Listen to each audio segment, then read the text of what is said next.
राधे राधे भक्तजनों, स्वागत है आप सभी का हमारे चैनल नटखट के दीवाने में। मैं सुनाने जा रही हूँ आपको श्रीमद् भगवत गीता का 9वां अध्याय।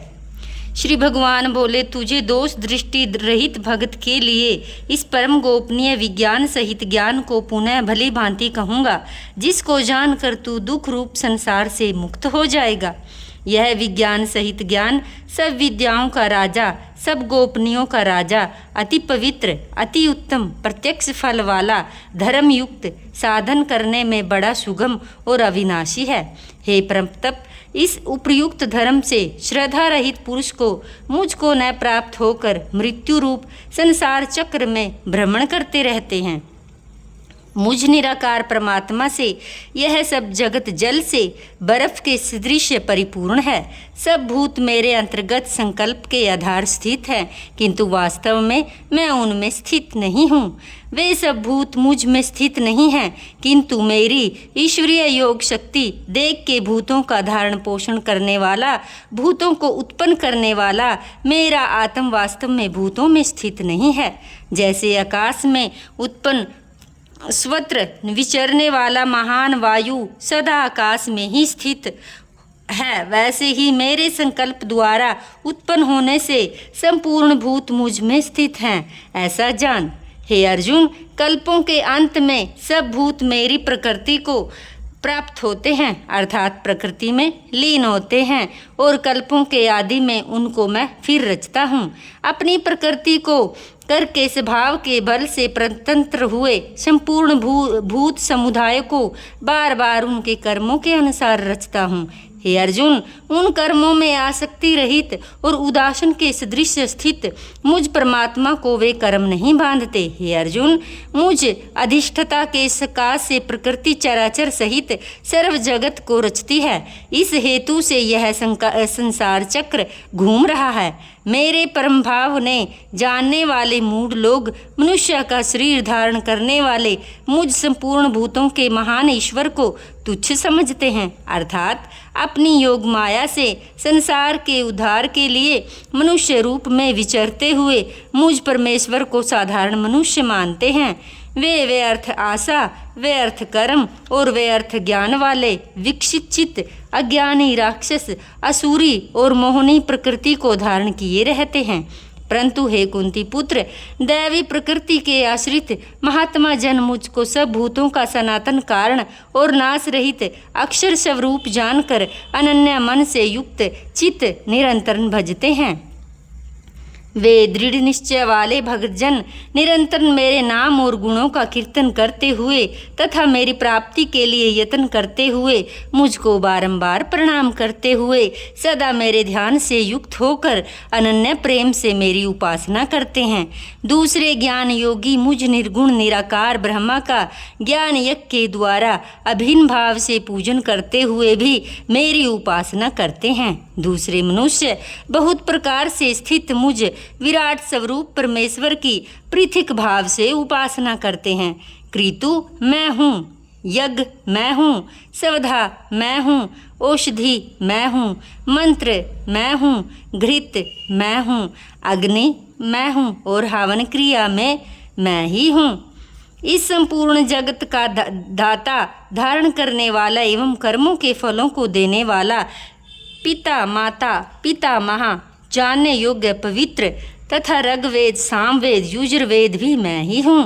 प्राप्त होने योग्य परम धाम, भरण पोषण करने वाला, सबका स्वामी, शुभाशुभ का देखने वाला, सबका वास स्थान, शरण लेने योग्य, मृत्यु प्रकार न चाहकर हित करने वाला, सबकी उत्पत्ति प्रलय का हेतु, स्थिति का आधार, निधान और अविनाशी कारण मैं ही हूँ। मैं ही सूर्य रूप से तपता हूँ, वर्षा का आकर्षण करता हूँ, उसे बरसाता हूँ। हे अर्जुन, मैं ही अमृत हूँ और मैं ही मृत्यु, सत असत मैं ही हूँ। तीनों वेदों में विधान किए हुए सकाम कर्मों को करने वाले, सोमर रस को पीने वाले, पाप रहित पुरुष मुझको यज्ञ के द्वारा पूज कर फल रूप स्वर्गलोक को प्राप्त होकर स्वर्ग में दिव्य देवताओं के भोगों को भोगते हैं। वे उस विशाल स्वर्ग लोक को भोग कर क्षीण होने पर मृत्यु लोक को प्राप्त होते हैं। इस प्रकार स्वर्ग के साधन रूप तीनों वेदों में कहे हुए सकाम कर्म का आश्रय लेने वाले और भोगों की कामना वाले पुरुष बार बार आवागमन को प्राप्त होते हुए अर्थात पुण्य के प्रभाव से स्वर्ग को जाते हैं। पुण्य क्षीण होने पर मृत्यु लोक में आते हैं। जो अनन्य प्रेमी भगतजन मुझ परमेश्वर को निरंतर चिंतन करते हुए निष्काम भाव से भजते हैं, उन नित्य निरंतर मेरा चिंतन करने वाले पुरुषों को योग क्षेम मैं स्वयं प्राप्त कर देता हूँ। हे अर्जुन, यद्यपि श्रद्धा से युक्त जो सकाम भक्त दूसरे देवताओं को पूजते हैं वे भी मुझको ही पूजते हैं, किंतु उनका वह पूजन अवधि पूर्वक अर्थात अज्ञान पूर्वक है, क्योंकि संपूर्ण योगों का भोक्ता और स्वामी भी मैं ही हूँ।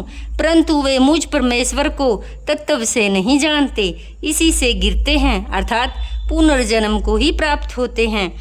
देवताओं को पूजने वाले देवताओं को प्राप्त होते हैं, पितरों को पूजने वाले पितरों को प्राप्त होते हैं, भूतों को पूजने वाले भूतों को प्राप्त होते हैं और मेरा पूजन करने वाले मुझको ही प्राप्त होते हैं। इसलिए मेरे भक्तों का पुनर्जन्म नहीं होता। जो कोई भक्त मेरे लिए प्रेम से पत्र पुष्प फल जल आदि अर्पण करता है, उस शुद्धि बुद्धि निष्काम प्रेमी भक्त का प्रेम पूर्वक अर्पण किया हुआ वह पत्र पुष्पादि मैं सर्वगुण से प्रकट प्रीति सहित खाता हूँ। हे अर्जुन, तू जो कर्म करता है, जो खाता है, जो हवन करता है, जो दान देता है और जो तप करता है वह सब मेरे अर्पण है।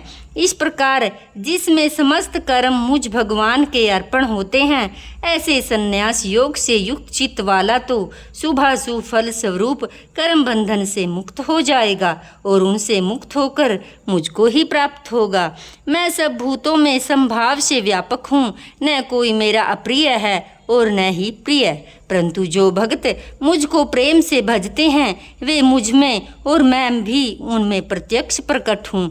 यदि कोई अतिशय दुराचारी भी अनन्य भाव से मेरा भक्त होकर मुझको भजता है तो वह साधु ही मानने योग्य है, क्योंकि वह अर्थात निश्चय वाला है। उसने भली भांति निश्चय कर लिया कि परमेश्वर के भजन के समान अन्य कुछ भी नहीं।